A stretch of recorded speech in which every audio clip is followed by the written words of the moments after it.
Facing the Namekeeper, Morgan and Alea, by Reidrev. Fergal was an idiot. That's about all I remember from her. We didn't meet long after all. She screamed, "I am Fergal naive! Prepare to die!" and just charged. I grabbed her spear with my left hand and with my right stabbed through the gap of her armor and through her heart. That was months ago. There was nothing of her left in my memory. Until now.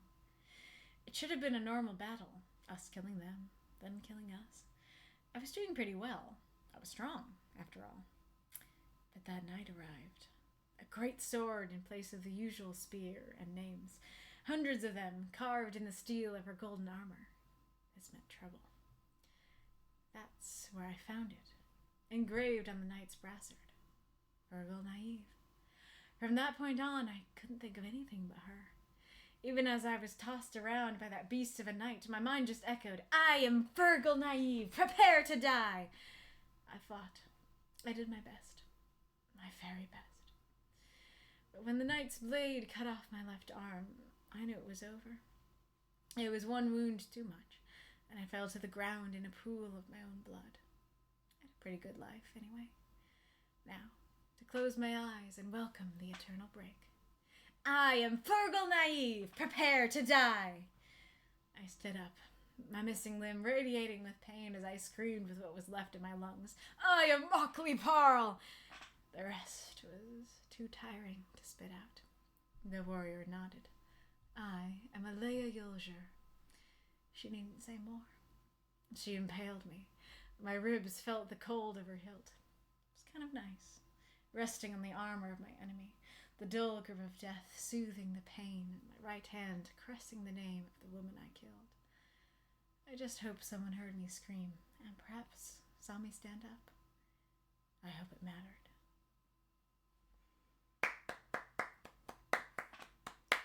Throw up those moths and monsters, cheer for this story if you loved it. Very fun, nightly story. I want to see... I was gonna try and get this prepped ahead of time, but let's see if I can... do it.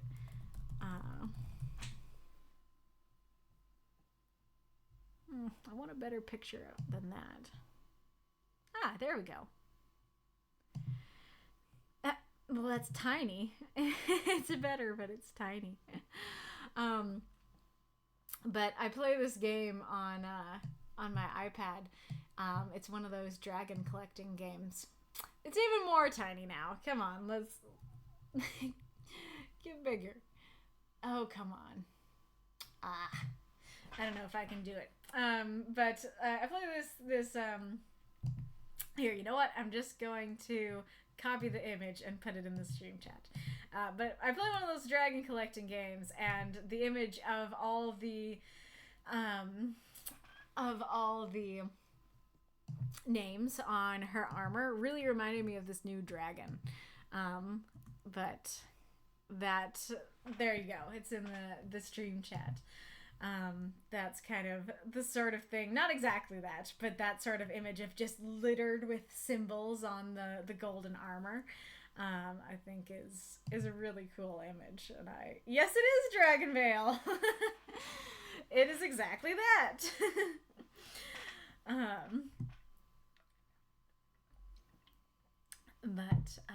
Yes, let's get started. I really like the beginning. I love just starting with Fergal was an idiot. What a way to open a story. I think that's great. It's like, she's an idiot. That's all I remember. That's a pretty great. So I'm curious for I'm curious what made you go for the name Naive, and I don't even know if I'm reading it right, but it is the word naive, even if it's not how you need to pronounce it. I'm curious what made you go for that, because the first time I read it, when I read it here, I initially read it as Fergal the Naive, as like a title, because often there are titles like that, that are like, I am... I am Godric the Brave, kind of thing. And so it's better knowing it's her surname, but I'm still wondering what made you go for that, because it kind of, at least to me, immediately sets up this idea of, like, I'm super naive, and I don't know if that was your intention or not. And then the next question I have about this sentence here, or the next kind of critique I have, is that, especially with that phrasing of, even though it's not my name is, that phrasing of, I am Fergal naive, prepare to die, all I can think of is, my name is Inigo Montoya, you killed my father, prepare to die. And I feel like I'm not alone in this, though of course you can correct me, but I feel like a lot of people probably went there with this, and if you wanted it to like be like that and kind of be funny, be a funny reference, then I think that totally worked. But the story overall is not funny, and especially because it keeps getting repeated, it makes me think you very much intended this to be serious. And so I feel like you did kind of shoot yourself in the foot a little bit with that phrasing. I think it would have been more powerful to just leave it at, I am Fergal naive, especially because it mirrors him saying, I am Mockley Parl at the end. So she screamed, I am Fergal naive, and just charged. I think that would work a bit better for me, because it wouldn't have that little, like, Inigo Montoya like moment to it every time it comes up, if that makes sense.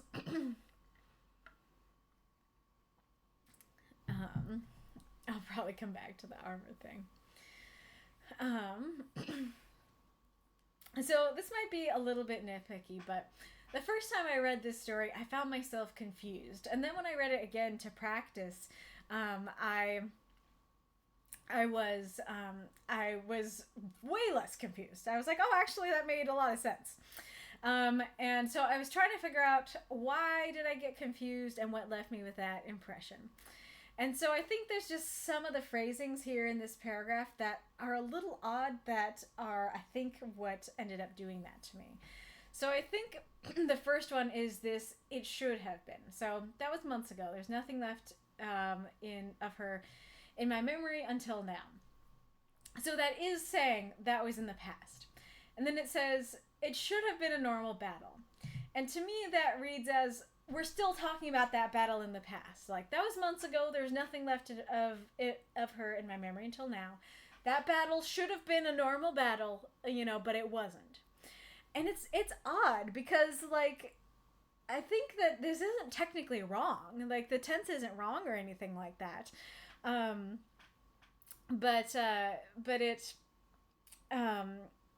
But like I said, but it had that interesting connotation of, it seems like we're still talking about that battle back then. And so I'm trying to think how you could rephrase it.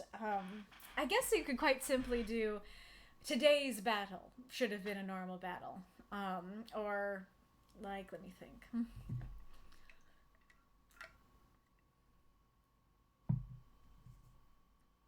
Maybe this, you could say, this should have been a normal battle. Might help as well. I guess that's interesting. It could be because it is that pronoun, and pronouns usually refer back. And so it is kind of a special case. Like I said, it works. It works here. But I guess that maybe that's part of it, is that I thought, okay, the it is referring back to the last battle mentioned. Yeah, so something like today's battle, or this battle, or you could just say, well, you'd have to tweak it a bit, but you could do something like, that was months ago. There's nothing left in her memory. Nothing of her left in my memory until now. Now I was fighting a fierce battle. It should have been normal, but it wasn't. I think that could maybe work.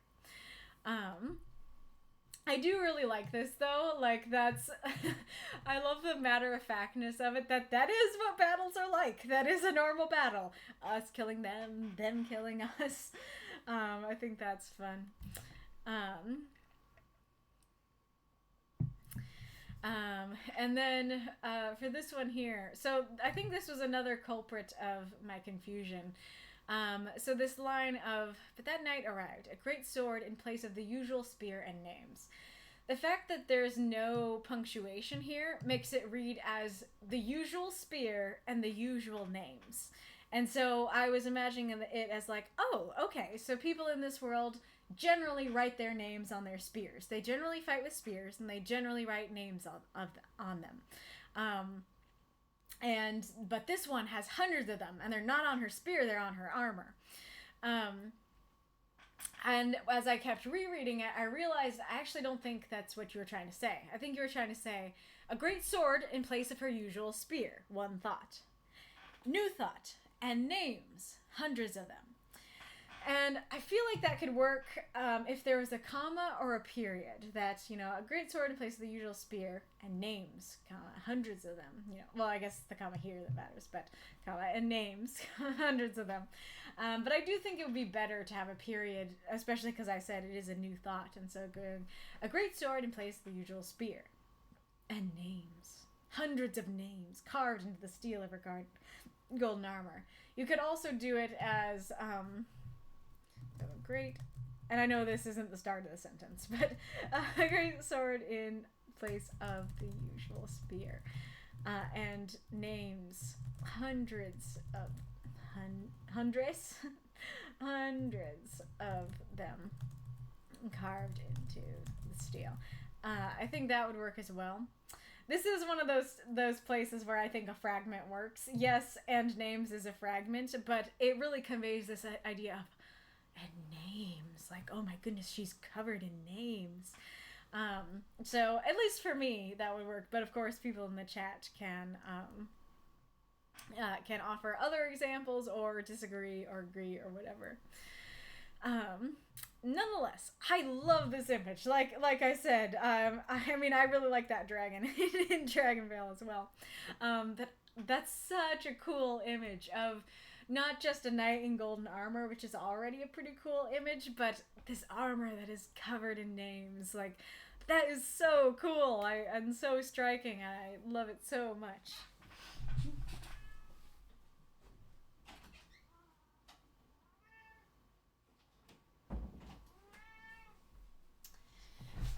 I do think that, however, that I have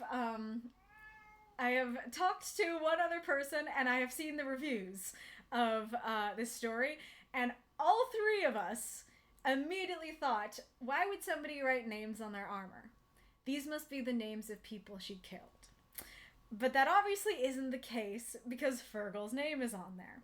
And so I looked at the reviews, and so I know that it was intended to be... Baby! Wait, I just let you in. I know it's intended to be people that she remembered, people she's trying to remember. And I like that. I like that a lot. But I do think that needs to be clear, especially because, as I said, it was no one that I talked to's first thought. Even though, like, literally, in the story, it's clear that she did not kill Fergal. All of us, our first thoughts were, why would a knight write names on armor? It would be, like, trophies of people that she's killed. And so... I think somehow making it clear, like, even if he doesn't know for sure, but him thinking, like, these must be people that she wants to remember, I think would be very helpful. That was not that important. Oh yeah, so the next thing. So this one is kind of my biggest critique for the story, I guess I'd say. So basically... she's an idiot, and that's all that he remembers, and he kills her in 2 seconds. She's not someone worth remembering. She's just an idiot who died really easily. And so it seems odd to me that he goes from, she meant nothing to me. Even when I killed her, she meant nothing to me. But in that time after killing her, I've never thought about her, to, I can't think of anything but her. And I think that there are ways that you could do this that would make it work a little bit better for me. And so one option... Baby, what is it?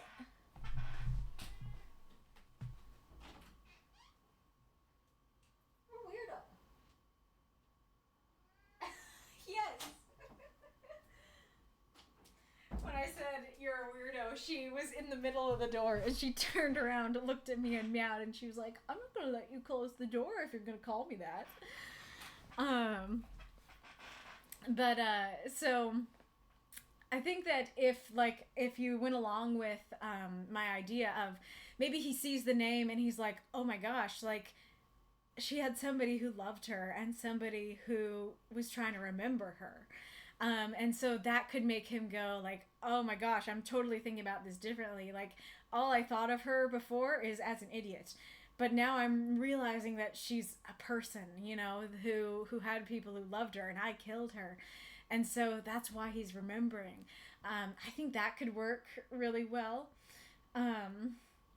It could be a spell from Alea's armor, and I might come back to that. But it could be a spell from Alea that when you are in the presence of the Namekeeper, you are entranced by the names on the armor, or you will inevitably say your name in front of her or something like that. That's cool as heck too. But if that is the case, again, I think that there could be ways to make that clearer.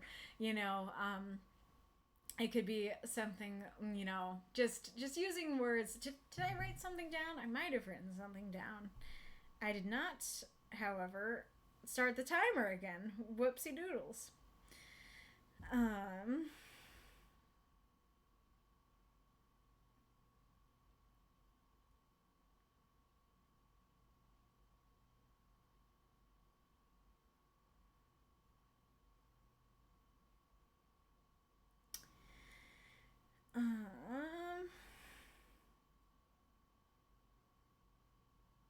Nope, sure didn't. But something about, like, I guess at the end you could say, like, something inside me made me feel compelled to say my name, and I didn't understand it. And there's a little bit of that, but being a little more obvious about the spell-like language could help. And then something else here that, because it seems more like, to me, like, he is racked with guilt over something that he has no reason to feel guilty about. Like, he didn't care about her before she died in 3 seconds, and he doesn't seem to be noting that she was remembered or anything like that. And so it's just like, oh, I saw her name and suddenly she's everything to me. She's all I can think of. And I'm like, why though? I want more of that why. And so, especially because the language is very strong, because I think it would also work in the sense of, if instead of using the language of I couldn't think of anything but her, and you keep repeating, the line, it could be just a sense of, did I write it down somewhere? I think I did, but oh yeah, it is here. That basically it distracts him for a second. That he is like, all right, fighting this night, I'm doing well, and then he sees the name and he's like, oh, like, what does this mean? She has her name. I killed that person. And that distracts him enough, to get that hit. I think that could work, because that would be a smaller way of doing it, that instead of it being like, she consumed all my thoughts, it would be like, like, she has her name. And then a little bit of surprise, and then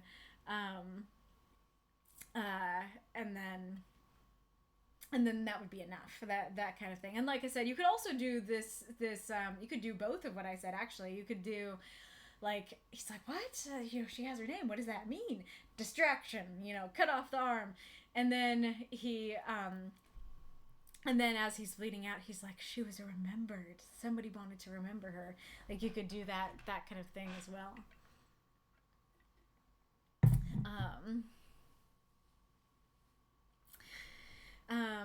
I really like the Beast of a Night, and I like the I did my best, my very best. And that's a good thing to be thinking as you're dying, instead of being like, I could have done better, I could have survived. It's like, you know what? I did my best, and here, I guess it's the end, kind of thing. Oh yeah, so I do have a question throughout the story, which is their armor useless? Because here, at the beginning it says, I stabbed her through the gap of her armor and through her heart. Now, at least that one does say the gap in her armor, so that one works better. But it's still like, I'm thinking like in the shoulder or something, and it's like, could you really get an angle at the heart for that? Because armor is supposed to protect your vitals, and so someone being able to like go through the gap and get at your heart is a little bit like, seems like the armor's not working. But then when it says cut off my left arm, the armor really should protect you from that. Like, this should be totally armored up. And so how is somebody able to cut right through that? And it could be like magic or something that could be great too, but again, would need to be mentioned. And then it basically ramps up as the story continues. Like, this one, I'm like, okay, it does say the gap. I'm a little unsure, but yeah, it says the gap, so I can believe that. And then this one, I'm like, okay, it seems a little less believable that the armor could get through that.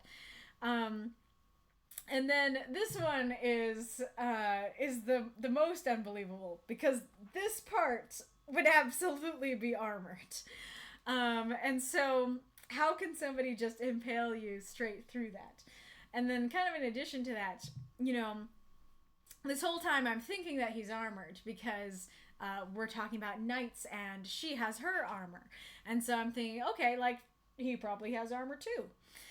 Just not covered in names, And so when it says the cold of her hilt, well, the only way that somebody could feel the cold of the hilt is if they're topless. Because even if, like, it goes through the armor, there's still going to be clothes there that would stop you from feeling the cold of that part of the blade. And so to feel that, you'd have to not be wearing a shirt. So maybe that is the case the whole time. But yeah, so like that's definitely, especially rereading it and looking into it, that I questioned more and more of like, why are they wearing armor if they can stab each other through the heart, cut each other's limbs off, impale each other, and somehow feel the cold of the hilt, And like I said, if it's like magical, or if she's like, really strong and powerful enough to break armor or break through armor, I feel like that needs to be mentioned. Maybe that's just me. But I feel like that would be very helpful to make it a bit clearer. And you could even just say something quite simply, like, she impaled me through my armor. And maybe I'd still have this question, but at least I know, they are thinking about it. They are thinking about the armor's presence. Kind of thing. I'm also wondering about the phrasing of, it was one wound too much. Because in this case, it's not like, I got a bunch of wounds and this final one, like, it wasn't a very big one, but it was the last straw. It's not really that situation. It's just one big wound. It's not one wound too much, it's one wound. That's the only wound that matters, I like this next part, falling to the ground. I had a pretty good life, I like that, again, it makes him kind of endearing that it's like, you know what, I had a good life, I'm ready to go, instead of fighting the end. I think that's pretty cool. I like this image as well of, that he feels compelled to say his name before the Namekeeper, and he can't finish it. I think that's very cool. And I like the respect from Alea, seemingly, of like, yes, I will keep your name. I understand your name. I mean, I don't know for sure if she's gonna do that, but she nods and she says her own name back, and I feel like there's like this ritual of respect there that is really cool. I also like her name. I don't know if I'm saying right, but that's really fun to say, Yolger. I also really like this as well. This is the one that really works for me. That I think you could have leaned into the cold there, because I could believe that not everybody's gonna wear a helmet, or the helmet might have come off and stuff like that. And so I could believe that he could feel the cold armor against his cheek, that sort of thing. I think Oh, kitty.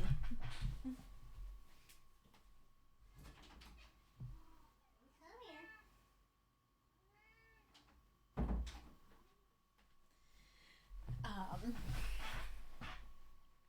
I think that would that would really work for your cold image, and I do generally just really like that image of like there's almost um, going along with like the respect that Alea seems to pay. Like there's almost this comforting or loving thing in there that's kind of a cool relationship between enemies that instead of just yanking it out and falling back, that he falls forward onto her, like, I don't know, a child might cry on a parent's chest or something like that. And I think that's kind of cool. Um, and then, yeah, it's interesting. I like the idea of, I hope it mattered. I hope my name mattered. Kind of interesting. I'm also wondering with the Namekeeper thing, maybe I should have asked this first. So, is the Namekeeper a specific thing? Like, either it's a specific title, maybe a specific position, magical position, something like that. Hi, boo. Um, or is that just the word you chose for, the title? If it's the former, I think that's really cool, and I'd love to see that used more throughout the story. Granted, I don't know if it would fall into the pitfall of too much context, but especially if there is like some spell involved in why he said his name in front of her, so she can keep it. I would love to hear more about it, what it means to be the Namekeeper, and stuff like that. If that's not a specific thing, I would at least separate it into two words to make it clear this isn't a specific thing, it's just a name keeper. Or I would take it out of the title because this just makes my brain whir with intrigue and questions and stuff like that. But even if it's not a real thing, I do, like I said, I do love the image of somebody keeping all of these names of people they want to remember on their armor. Like, it really feels like this idea of these are the people I'm fighting for kind of thing, and in a way like changes the dynamic of the battle, that it's not just all right, like you're coming in the name of your king and your cause, and I'm coming in the name of my king and my cause. It's like, no, you are coming to me in the name of all the people who were killed before you, all the people that you want to remember. You carry them with you wherever you go and whatever battle you enter. And that's cool as heck, and I like that a lot. And I think this story is very paints this really cool and striking image of Alea, because I know she's one of the main characters, that both in terms of what I was just saying, but also, like I said, in the respect and stuff like that, that she doesn't seem to be doing this out of malice. She doesn't seem to be villainous. She seems very noble, which is really cool, and I like that a lot.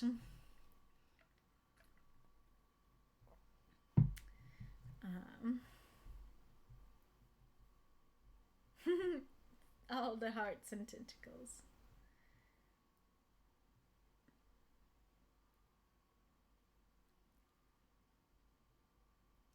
Um, that's exactly the idea of just a ton of names for the Namekeeper. Oh, the dragon picture. Oh, that's great. Reidrev says, that was my intention. I didn't know naive was a word in English, though. But yeah, I wanted to set up the idea of a Lunapalian warrior being kind of zealots, obsessed with honor, while Freydonian are a lot more practical. Interesting. Wait, so which one is which? Are the Lunapalian ones what Alea is, that she cares about honor and keeping the names, and the Freydonian ones are more like him, just like battle practical? That's true, I forgot Inigo Montoya. Fair enough. Hello, Decoy. Just says, that's why I couldn't figure out why the sentence "great sword" in place of the usual spear in names bothers me so much. I still have a lot to learn about punctuation. That's fair enough. Decoy says, that's so metal. I assume about the armor of names. It is. Hello, Bitzer. Revisit because other nonsense is in progress. We are glad to have you for however long we can keep you.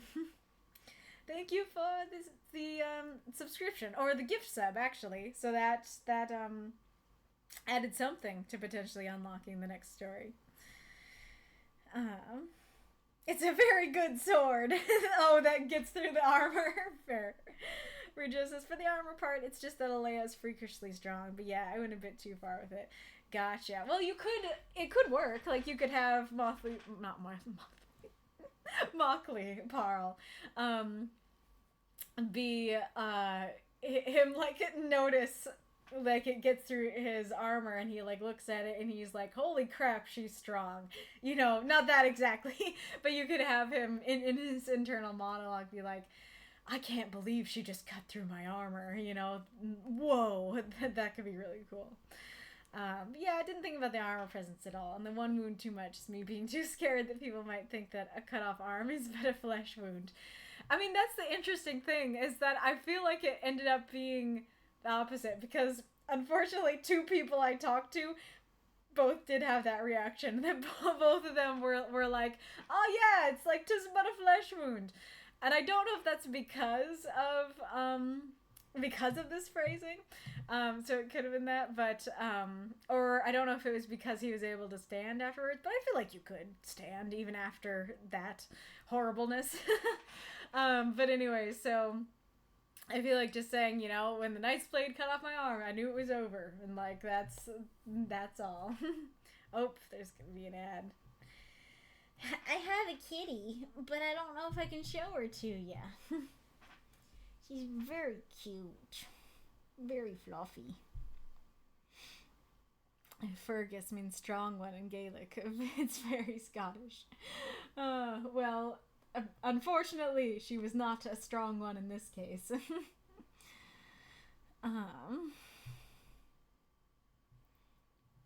Thank you for the subscription, Mako. Subiversary. Nice.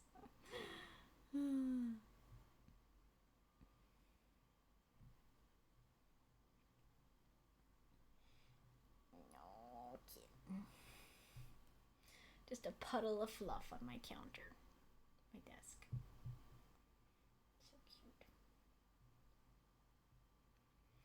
3, 2, 1, 0. Welcome back. Reidrev says, the Namekeeper is a specific title indeed. It's more a religious position than a real one. It's that idea of carrying your dead comrade to keep up the good fight. Oh, okay, interesting. So if you had, you know, talked about these are names of people to be remembered, you actually would have been addressing why she's called the Namekeeper. I don't know if I would have understood that even if you had clarified it, but I do like that idea. I do think that's cool.